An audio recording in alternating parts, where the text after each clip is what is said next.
Hello, it's been too long, hasn't it? It's been a long time since I've been here, but I've been watching all your videos whenever I can and keeping up to date with what's going on out there in the witchy community and loving all your videos and loving seeing 50 plus women, 60 plus women getting out there and making stuff and being seen. So I love contributing for that reason alone.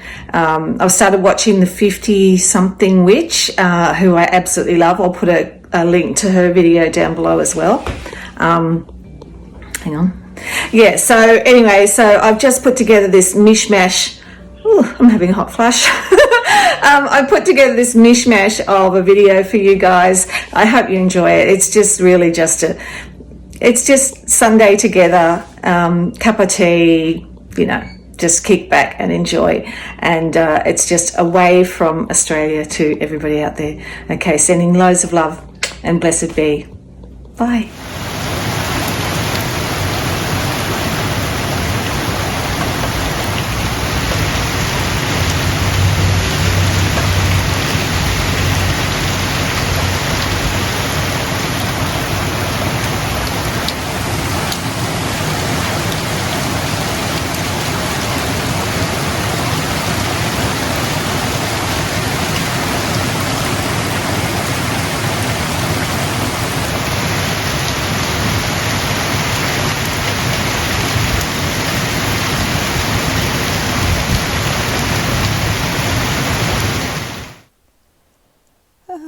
It's actually not, oops, there's my thumb.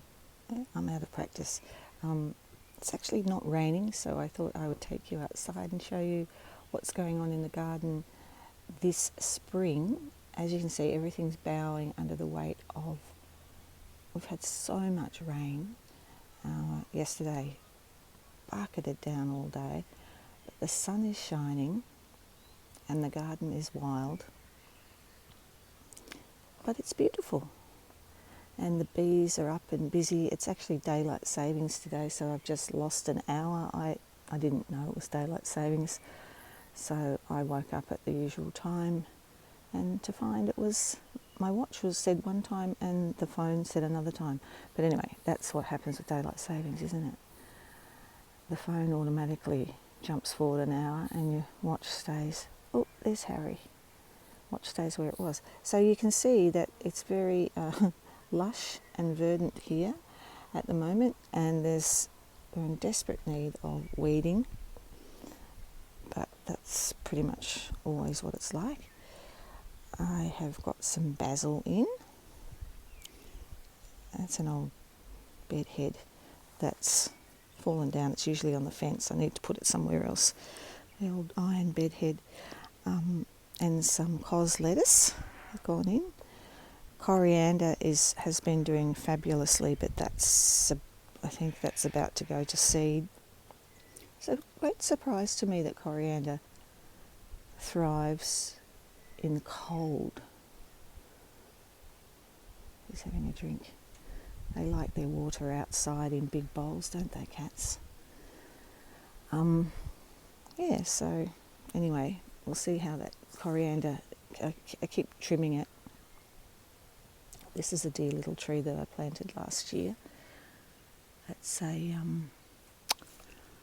what's it called again? I've forgotten. Has it still got its thing on it? Oh. A crabapple gorgeous. A crabapple gorgeous. I think it's like a dwarf crabapple. It's doing really well there. And you can see, so underneath there's rock roses. Oh gosh, I've got so much to do. I hurt my back and that's really slowed me down too. There's actually all sorts of, there's oregano and stuff in there. The lemon tree has been super, super prolific this year. These natives have gone bonkadoodles.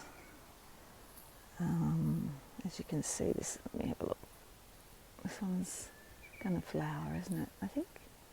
If I remember, this one's got like a yellow bottle brush on it.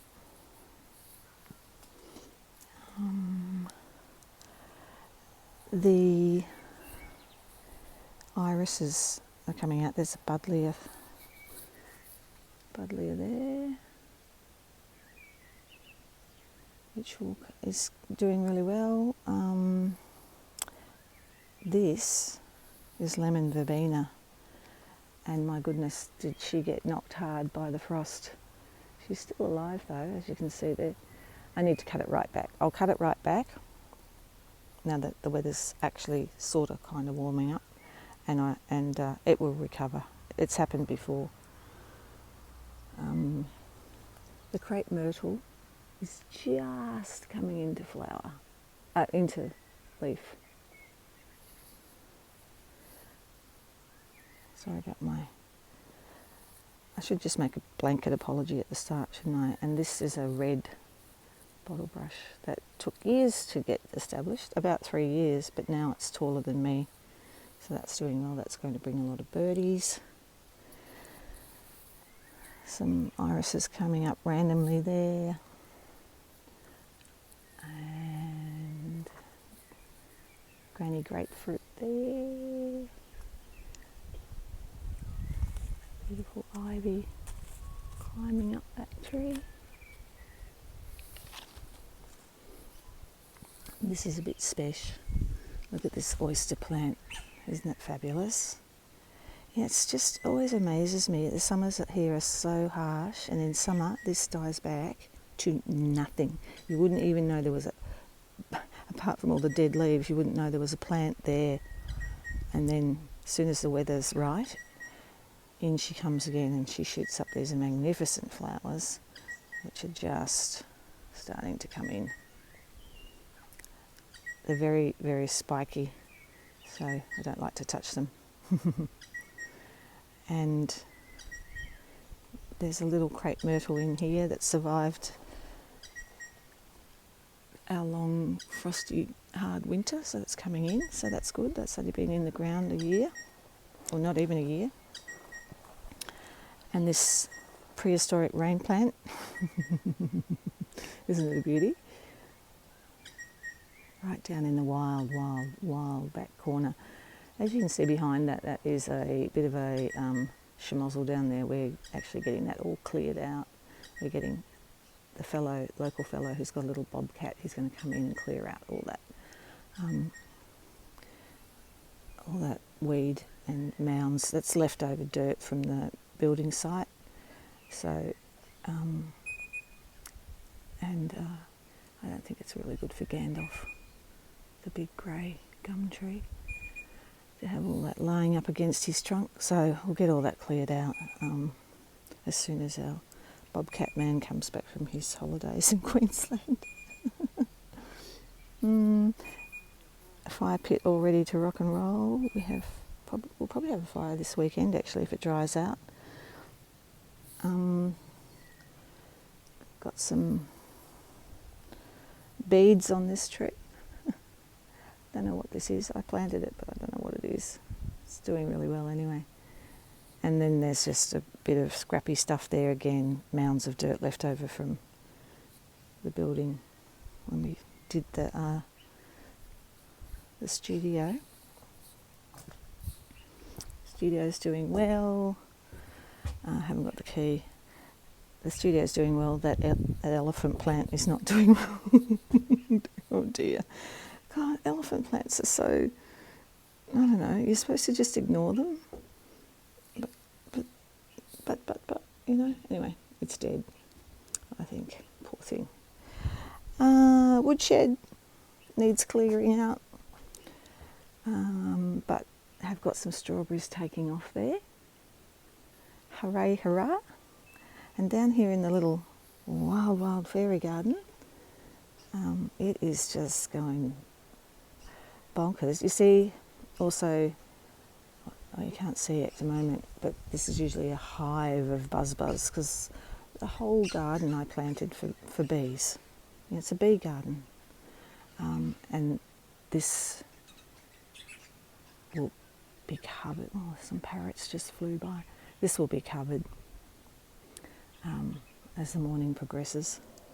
The bees wake up. And let me see if I can find for you. As you can see, Gladys is covered, absolutely covered in almonds. Hard to see them, they're very well disguised, aren't they? But I can tell you what, the cockatoos know they're there, and they will know exactly when they're ready to eat, and they will come in and party.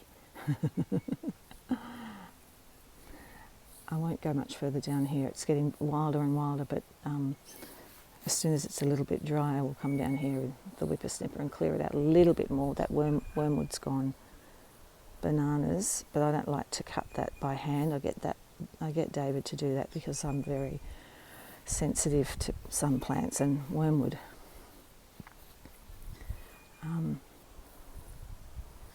in particular makes me really sick. And there's in here, that's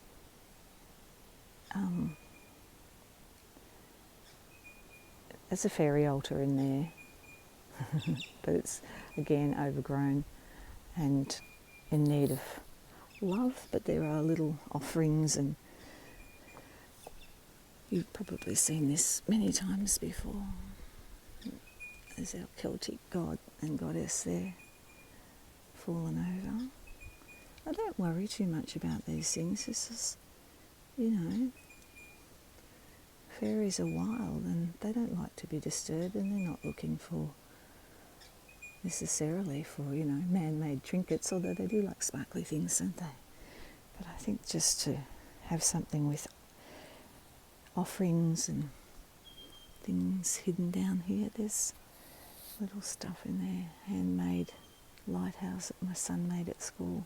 There's a mirror. There's a mirror in there. That's the fence. Anyway, I planted that. That is a pin oak. Look at it. It is so happy. It's just gone so well, that pin oak in the corner there. I planted all that jasmine along the fence. I planted all of this, and I'm very, very happy that this was a really neglected corner down behind the sheds. The compost bins and stuff are down behind that geranium, and that's all overgrown as well. I'm waiting on whippersnippage. Isn't it lovely how nowadays we can have gardens that are completely wild and still be proud of them? When I was young, gardening, I remember sort of thing, gardens were always in Australia, you had to garden. There was always a battle with nature. It was always about controlling nature, and everything had to be neat and in neat rows, and it was a very clear definition between what was a weed and what was not, and it was very, gardening was almost kind of linear. It was very patriarchal. But now and it's still like that for most people actually, I think, but those of us in the pagan and witchy community, we just love Mother Nature's expression. Someone said to me the other day, we have a weed called oxalis that goes mental every winter in Malden, and it just covers the whole town, and you just cannot do anything about it. And then I think one of the names for it is sour grass. It flowers. The bees love it. It flowers eventually with yellow flowers, and people get so angry about it, as if oxalis is a personal attack on them. Someone asked me a while back, what do you do about oxalis? And I said, nothing. She just looked at me. I said, I just let it do its thing. I said, it dies. It's really soft, gentle, it's pretty. I said, I call it Mother Nature's mantle. It's her green mantle that she puts on in winter. And then at the end of winter, it all dies back, and you simply pull it out with your bare hands. It's so soft. It's not a prickly, noxious, nasty weed, and I feel like it keeps the earth warm. Anyway, that's my little rant for this morning. Rosemary's doing well. Cut her right back. She was way too big. Jacaranda not doing so well, but look, coming back. That was the jacaranda's been a mad experiment because, as you know, they thrive in Sydney and Brisbane because they love hot weather. The frosts really knocked them around. So the frosts this year, we had a lot of frosts, really knocked Jack around. But he's coming back. He'll be right. Give him another few years, and he'll be well established and used to the weather. This is all a work in progress here. Outside the studio steps, there's some salvia in that pot, which will flower eventually. And just getting ready to do a little garden bed over here beneath the window. Just had to oil all the weatherboards first and whatnot. So it's been nice to talk to you again. I hope I have made this slow enough. Oh, there's a fig tree over here and I have to pot that. I don't know, I just don't have room left in the garden for another big tree, and fig trees, you know what they're like, they grow crazy. So I'll pot this one. I don't know, I'll keep it in a pot for another year and then I'll see what happens. Like, maybe we'll buy a bigger block of land. I don't know, that's not going to happen. I don't know what I'm talking about. Anyway, what's this? This is a miniature or dwarf pomegranate,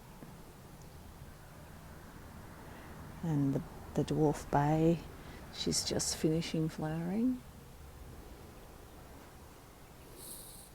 As you can see, everything's very, very influenced by Colette at Beltane Cottage. I plant very close together, I plant randomly. That's a Manchurian pear just in amongst all the irises, absolutely thriving. That's my quince. Some of you would have seen the beautiful blossoms that the quince had.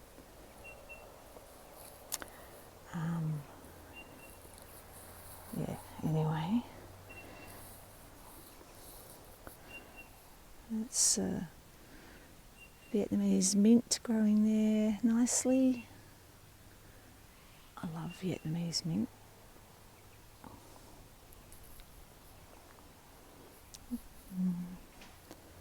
Harry drinking out of the other bird bath. The spinach is now finished. Hi Beatrice. Good pussycats, aren't you? And the parsley and whatnot. So still lots of planting to go on, but where's she off to? Beatrice, you can come in here, come on. I'm watching Bee. What's she doing?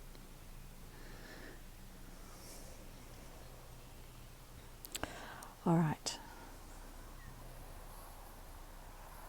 I shall go in and have my breakfast, and then we're going to the farmer's market.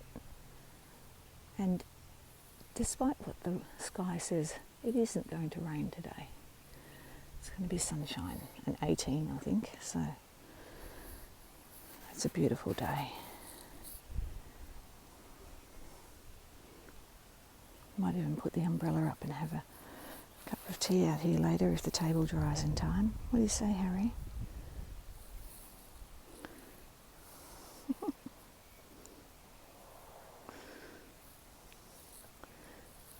Here we go.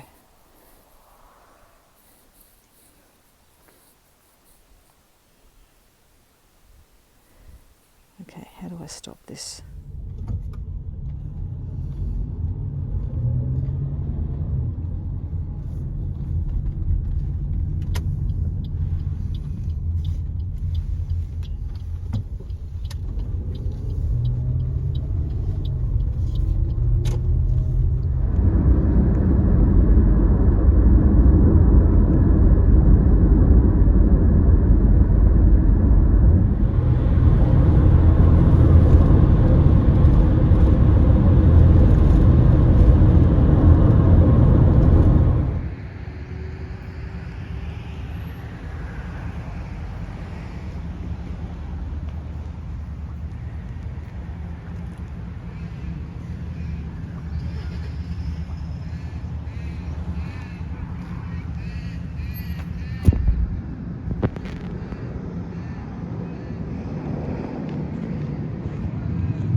Are you filming?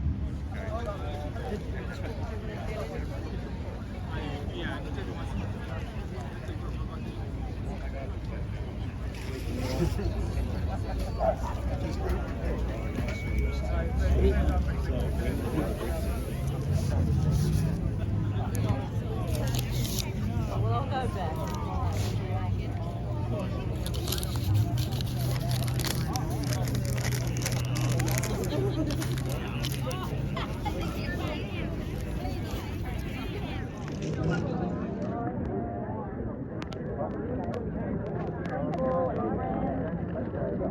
Lovely people.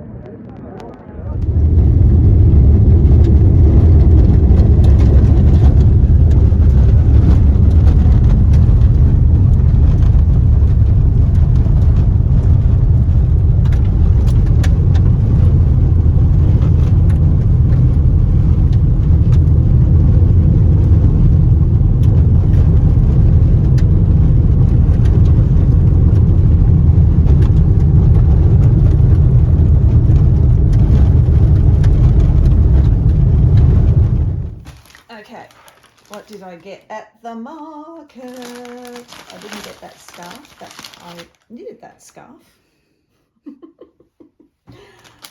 I got crackers and free-range paddock eggs. Oh, they weigh a ton. I got handmade soap. I can't remember what it is. I think it's myrtle, lemon myrtle. I got bluestone cheese to have with the crackers. I got gorgeous sunburst something or others, Australian native flowers. I haven't seen this kind before. I got Goff's Range olive oil, which is what we use all the time, and we always buy it in bulk. That's from local olives. And I got a random Irish fruitcake. Actually, I don't know where they're made. I think they're made in Ballarat, are they?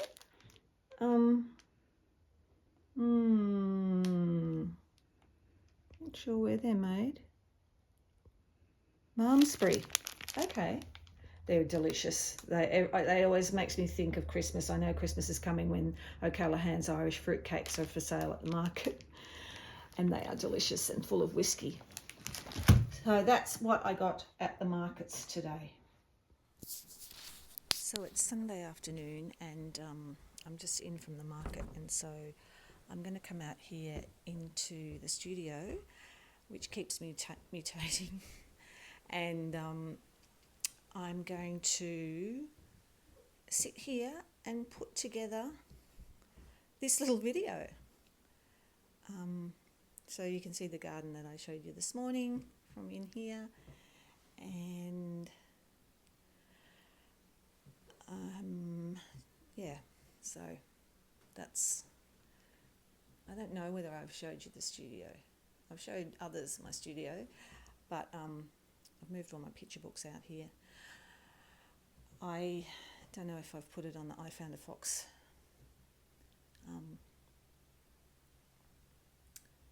channel.